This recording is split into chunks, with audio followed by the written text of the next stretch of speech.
Shine food TV के मौजूद दोस्तों, अस्सलाम वालेकुम। नाज़रीन गिरामी, आज हम यहूदियों की तारीख से एक ऐसा पर्दाफाश करेंगे जिसे सुनकर ना सिर्फ होश उड़ेंगे बल्कि शदीद सोच में पड़ जाएंगे। प्यारे साथियों, इस वीडियो में हम तमाम यहूदियों की बात नहीं कर रहे बल्कि उन यहूदियों की बात कर रहे हैं जिन्हें ज़ियोनिस्ट कहा जाता है, और इन ज़ियोनिस्ट ने पूरी दुनिया पर बर्बादी मुसल्लत करने का प्रोग्राम बना रखा है। आज की इस वीडियो में हम जानते हैं। दोस्तों, आपने फ्री मैसन या इल्यूमिनाटी का नाम तो जरूर सुना होगा, जिसे कुछ लोग शैतानी तंजीम या फिर कुछ लोग इसे आम तंजीम मानते हैं।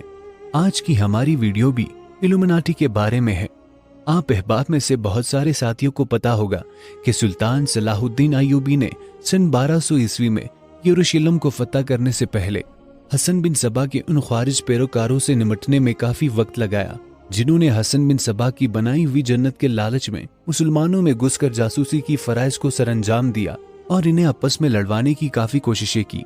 इन पैरोकारों ने कहीं मुसलमान हुक्मरानों को कत्ल किया, इसलिए सुल्तान सलाहुद्दीन अय्यूबी ने सबसे ज्यादा वक्त इन्हीं जासूसों से निपटने में लगाया।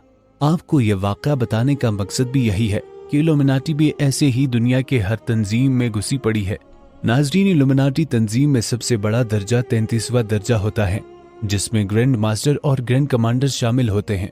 इन्हीं कमांडर में से एक शख्स, जिसका नाम एल्बर्ट पैक था, इसने दूसरे कमांडर्स को कुछ खतूत लिखे जिसमें इसने अपने वक्त में दुनिया में जंगें बरकने और इसके जरिए अपने मकासद की तकमील के लिए सोचे गए इकदामात का जिक्र किया। ये लेटर्स यानी खतूत अल्लाह ताला के हुक्म से मंजर आम पर आ गए और 20वीं सदी के शुरू तक और पहली जंग अजीम से पहले तक बरतानिया के एक म्यूजियम में महफूज रखे। इसके बाद इन्हें वहां से हटा दिया गया और इसके बारे में तमाम रिकॉर्ड्स भी गायब कर दिए गए। नाज़रीन, पहले हमारे लिए ये जानना जरूरी है कि ये तमाम के तमाम लेटर्स 19वीं सदी के आखिरी हिस्से में लिखे गए, यानी 1870 से लेकर 1895 के दरमियान ये तमाम मंसूबा तय पाया, जबकि इल्यूमिनाटी सोसाइटी का कयाम 1861 में हुआ था। अब हम सोच और समझ सकते हैं कि ये ज़ियोनिस्ट यहूदी किस तरह से काम करते हैं। आम यहूदियों और ज़ियोनिस्ट यहूदियों में फ़र्क ये है कि आम यहूदी अल्लाह पर तो ईमान रखते हैं, लेकिन वो हज़रत ईसा अलैहिस्सलाम और इनके बाद हज़रत मोहम्मद मुस्तफ़ा सल्लल्लाहु अलैहि वसल्लम पर ईमान नहीं रखते। जबकि सियोनी यानी ज़ियोनिस्ट अपने आप को यहूदी कहते तो हैं, लेकिन ये अल्लाह पर ईमान नहीं रखते। ये सब चीज़ों का इनकार करने वाले लोगों में भी शामिल नहीं है। ये बहुत मखसूस अकायद रखने वाले लोग हैं और इनके यहाँ अल्लाह सुब्हानहू व तआला का दर्जा शैतान को दिया जाता है, नाउज़ुबिल्लाह। यही वजह है कि ये तमाम के तमाम कोशिशें शैतान को दुनिया पर हावी के लिए करते हैं।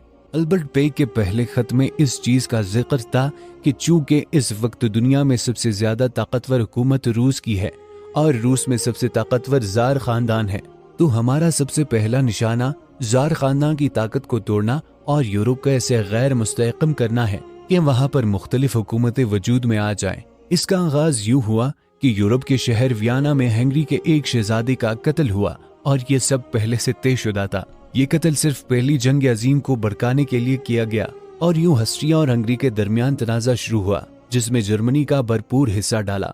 यहाँ पर यह बात लाजमन याद रखने वाली है कि पहली जंग अजीम में हिटलर बरसरे इख्तदार नहीं था। पहली जंग अजीम से इल्यूमिनाटी तंजीम को अपना पहला मकसद हासिल हुआ, यानी उन्होंने जर्मनी के हाथों रूस में हमला करवाया और रूस के अंदर अपने जासूस दाखिल किए और दो तरफा कोशिशों की मदद से रूस से जार खानदान की हुकूमत का खात्मा कर दिया। रूस में ऐसी कम्युनिस्ट हुकूमत आ गई जिसने इल्हाद के नाम पर वहां पर हर किस्म के मजहब को खत्म कर दिया। गो के आज भी रूस में सबसे बड़ा मजहब ईसाईयत ही है, लेकिन सरकारी तौर पर रूस एक कम्युनिस्ट एथियस्ट मुल्क है। इसी तरह दूसरी जंग अजीम में उन्होंने जो अपना मकसद हासिल किया, ये भी इन्हीं खतूत में तहरीर था। ऐसे ही एक खत में तहरीर था कि जर्मनी के जरिए यूरोप में एक ऐसा फिजा पैदा की जाए जिससे यूरोपियन बाशिंदे हमेशा के लिए जंग से डरते रहे।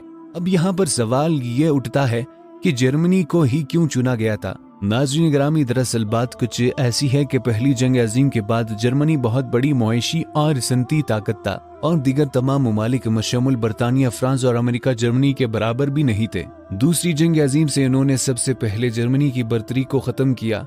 दूसरा, इन्होंने इस खत में इसी चीज का जिक्र भी किया कि जर्मनी से ऐसा काम किसी ऐसे शख्स के हाथों करवाया जाए जो यहूदियों से शदीद नफरत करता हो। इसीलिए हिटलर को हुक्मरान बनाने के लिए इन्होंने साजिशें की, हालांकि ये हिटलर के हक में भी नहीं थे। लेकिन मकसद सिर्फ इसे इस्तेमाल करना था। इसीलिए हिटलर के मजालिम के बाद 1944 में मुआहदा बिल्फोर के तहत यहूदियों को पनाह गजीन बनाकर फलस्तीन में दाखिल किया गया और यूं फलस्तीन की सरजमीन पर एक यहूदी रियासत का कायम अमल में लाया गया। दूसरी तरफ इल्यूमिनाटी तंजीम और सियोनी यहूदी को अमेरिका में एक महफूज पनाहगाह मिल गई, जहां उन्होंने हर किस्म के कामों में अमरीकियों की मदद की और अमरीकियों को सुपर पावर बनाने में अहम किरदार अदा किया ताकि मुस्तकबिल में अमरीका को साजिशों में शामिल किया जा सके। इस दौर का सूरत हाल ये है कि दूसरी जंग अजीम के बाद से अमरीका हुकूमतों के अंदर कोई एक भी शख्स ऐसा नहीं जो इन सियोनी का वफादार ना हो। तीसरी जंग अजीम जो कि हमारे सर पर मंडला रही है और जिसके आसार साफ नजर आ रहे हैं, इसके बारे में आज से 250 साल कबल इन्हीं लेटर्स में तहरीर कर दिया गया था। इसके बारे में मंसूबा ये था कि जब ये दो मकासद हासिल कर लिए जाएंगे कि जार खानदान की बादशाहत का खात्मा हो, यूरोप मुस्तहकम हो और मुशरिक वस्ता में इसराइल की वजह से शोले भड़का दिए जाएं और साथ ही साथ इसराइल का काम भी अमल में आ जाए। इसके बाद सबसे बड़ा काम पूरी दुनिया से हर किस्म के मजहब का खात्मा करना है। दोस्तों, ये सुनने में झूठ फरेब लगता हो, लेकिन ये हकीकत है कि ये सियोनी यहूदी दरअसल दुनिया के तमाम मजहब के साथ साथ यहूदियत को भी खत्म करना चाहते हैं। प्यारे साथियों, आपके दिमाग में सवाल आ रहा होगा कि इसकी क्या वजह है। ये ऐसा इसलिए चाहते हैं कि अरबों के हाथों इसराइल को खत्म कर दिया जाए और इसराइल की ताकत से मुकाबला करते करते खुद अरब भी कमजोर हो जाए और इसराइल भी तबाह व बर्बाद हो जाए। इसके बाद अमेरिका अपने इत्तेहादी मुल्क का बदला लेने के लिए अरब मुल्क पर हमला करेगा, जिसमें चीन और रूस भी शामिल हो जाएंगे और यूं दुनिया में बड़े पैमाने पर न्यूक्लियर जंग का आगाज होगा और इस तरह दुनिया की बड़ी आबादी का हिस्सा खत्म हो जाएगा। इस जंग के तबाकुन हालात की वजह से हर शख्स यही सोचता रहेगा कि खुदा हमारे साथ नहीं रहा और इस कदर बुरे हालात पैदा किए जाएंगे कि हर शख्स का ईमान अपने अपने खुदा के बारे में डगमगा रहा होगा। इनका ईमान हालफन कमजोर हो जाएगा। इस सब का सबसे हदफ मुसलमान ही क्यों है? क्योंकि मुसलमान अपना अकीदा बहुत ही मुश्किल से छोड़ता है। इस तीसरी जंग अजीम की तबाकुन हालात से मकासद ये हासिल होगा कि जब हर शख्स का ईमान कमजोर हो जाएगा तो उस वक्त दजाल को बतौर मसीहा और बतौर खुदा पेश करने में आसानी होगी और यूं दजाल दर्जा बदर्जा पूरी दुनिया के लोगों को शैतान की इबादत के लिए कायल कर देगा। अलबत्ता हमें चाहिए कि हम अल्लाह सुब्हाना व तआला और नबी करीम सल्लल्लाहु अलैहि वसल्लम के अहकाम को पेश नजर रखकर जिंदगी गुजारें और अल्लाह सुब्हाना व तआला के अहकाम को सर अंजाम दे। नाज़रीन ग्रामी, मिलते हैं अगली वीडियो में। तब तक के लिए दुआओं में याद रखिएगा और अपना बहुत सारा ख्याल रखिएगा। अल्लाह निगहबान।